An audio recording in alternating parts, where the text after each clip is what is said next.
बाबा नीम करौली के थप्पड़ ने बदल दी जिंदगी। हाथ जलने पर कंबल में दबाया, पल भर में गायब हुआ दर्द। बस हादसे में बची पूरी बारात। कैंची धाम और बाबा नीम करौली से जुड़ी उनके भक्तों के जीवन में ऐसी अनेक कहानियां दर्ज है, जिनको भक्त अपने गुरु की कृपा का प्रत्यक्ष अनुभव मानते हैं। उन्हीं में से एक कहानी दिल्ली के रहने वाले रविंद्र जोशी उर्फ रब्बू दादा की, जिन्होंने अपना पूरा जीवन महाराज जी की सेवा में समर्पित कर दिया। विजय छाबरिया और डॉक्टर दीपक पटवर्धन की किताब दिव्य अनुभूति के संस्मरण के अनुसार रब्बू दादा न केवल बाबा के परम भक्त थे, बल्कि अमेरिका के ताओस से लेकर गुजरात के बावनिया तक कई मंदिरों और विग्रहों की प्राण प्रतिष्ठा में भी वो जुड़े रहे। उनके अनुसार बाबा महाराज से पहली मुलाकात ने उनकी जिंदगी बदल दी थी। साल 1658 में रब्बू दादा अपने चाचा के घर नैनीताल छुट्टियां बिताने आए हुए थे। वहां उन्होंने हनुमानगढ़ी में बाबा नीम करौली महाराज के चमत्कारों और उनकी लीलाओं की कहानियां सुन रखी थी। उनकी कहानी सुनकर उनके मन में बाबा नीम करौली जी महाराज को देखने की तीव्र इच्छा जागी। जब उनको बाबा महाराज के हनुमानगढ़ी में आने की खबर मिली तो वे भी बाबा के दर्शन करने के लिए वहां पहुंचे। उनके अनुसार हनुमानगढ़ी में बिताए गए शुरुआती 3 दिन किसी परीक्षा से कम नहीं थे। बाबा महाराज की नजर उन पर पड़ती, लेकिन वो तुरंत दूसरी ओर देखने लगते, न उनसे बात करते और न उनको जाने के लिए कहते।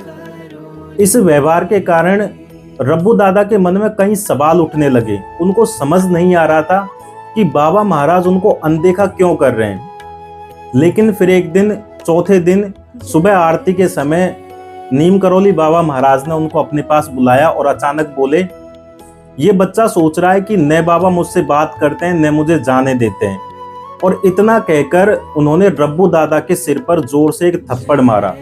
लेकिन ये कोई साधारण थप्पड़ नहीं था, ये गुरु का आशीर्वाद था। और रब्बू दादा के अनुसार उसी क्षण उनकी आंखों से आंसू बहने लगे, विचार शून्य हो गए और वो एक ऐसी अवस्था में पहुंच गए जहां उनको अपने और गुरु के बीच कोई भेद महसूस नहीं हुआ। रब्बू दादा बताते हैं कि भक्त अक्सर अपने हाथों से व्यंजन बनाकर लाते थे।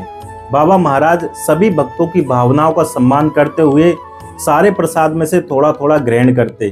कई बार बाबा पूरे दिन में 30-35 बार अलग अलग भक्तों द्वारा बनाकर लाए गए प्रसाद को ग्रहण करते और बाकी श्रद्धालुओं में बांट देते। रब्बू दादा की शारदा मौसी भगवान श्री कृष्ण की परम भक्त थी, लेकिन उनको साधु संतों के ऊपर विश्वास नहीं था। एक दिन उन्होंने हनुमानगढ़ी में बाबा नीम करौली महाराज को देखा, लेकिन उनको बाबा महाराज के स्थान पर साक्षात भगवान श्री कृष्ण के दर्शन हुए।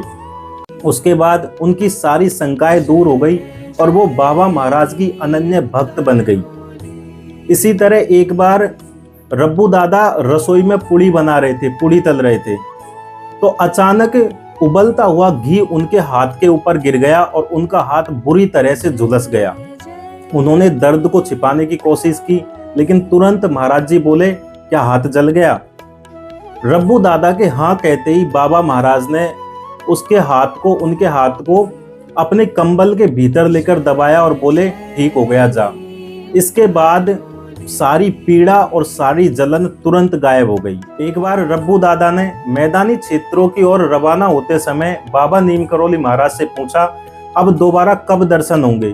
तो बाबा महाराज ने उनसे कहा, इलाहाबाद आना, तुम्हारा पूरा खानदान मेरे पास आएगा। रब्बू दादा के अनुसार आज उनका पूरा परिवार बाबा की भक्ति से जुड़ा है और वो मानते हैं कि बाबा महाराज का ये वचन पूरी तरह सच साबित हुआ है। इलाहाबाद में रहते हुए रब्बू दादा ने एक रात सपना देखा कि बाबा नीम करौली महाराज इलाहाबाद में दादा मुखर्जी के घर सीढ़ियों के पास खड़े हैं। जब अगली सुबह वे वहां पहुंचे तो बाबा नीम करौली जी महाराज उनको वहीं खड़े मिले जहां उन्होंने सपने में देखा था। इस घटना को रब्बू दादा अपने जीवन की सबसे यादगार स्मृति मानते हैं। ऐसे ही एक बार रब्बू दादा को रात भर ताश खेलने की आदत लग गई। वो एक समय दिन में महाराज जी की सेवा करते समय अपने मन में ये सोच रहे थे कि क्या बाबा नीम करौली जी महाराज को उनकी इस आदत के बारे में पता है। इसके बाद अचानक महाराज जी उनकी तरफ मुड़े और उनसे बोले कि मुझे तेरे बारे में सब पता है। इस घटना को रब्बू दादा बाबा की अंतर्यामी शक्ति का प्रत्यक्ष प्रमाण मानते थे। इसके बाद 1970 में रब्बू दादा का विवाह तय हुआ। विवाह तय होने के बाद बाबा नीम करौली महाराज ने रब्बू दादा को ट्रेन से जाने की सलाह दी, लेकिन उन्होंने नीम करौली बाबा महाराज की सलाह ना मानते हुए एक प्राइवेट बस बुक करी। रास्ते में ये बस दुर्घटनाग्रस्त होकर पलट गई, लेकिन किसी को भी गंभीर चोट नहीं आई।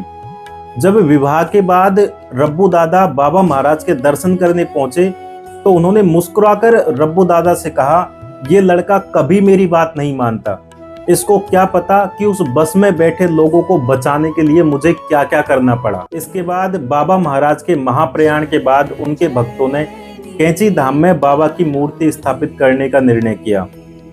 मूर्ति को जयपुर से लाने और स्थापना की जिम्मेदारी रब्बू दादा और विनोद जोशी को सौंपी गई।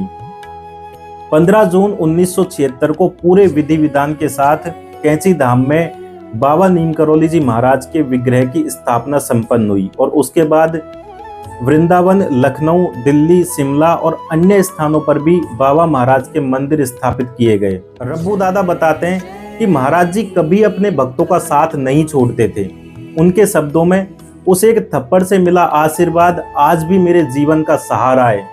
और शायद इसी भावना को महाराज जी अपने शब्दों में कहते थे, मैं यदि एक बार किसी का हाथ पकड़ लूं तो उसे कभी नहीं छोड़ता। तो ये थी कुछ कहानियां बाबा नीम करौली जी महाराज के कैंची धाम आश्रम के चमत्कारों की, जो आज विश्व प्रसिद्ध है और जहां देश विदेश की जानी मानी हस्तियां अपना माथा टेकने आती है। इसलिए हमको भी अपने जीवन में एक बार बाबा नीम करौली जी महाराज कैंची धाम के दर्शन जरूर करने चाहिए, ताकि हम भी उस दिव्य ऊर्जा को महसूस कर सके। राधे राधे।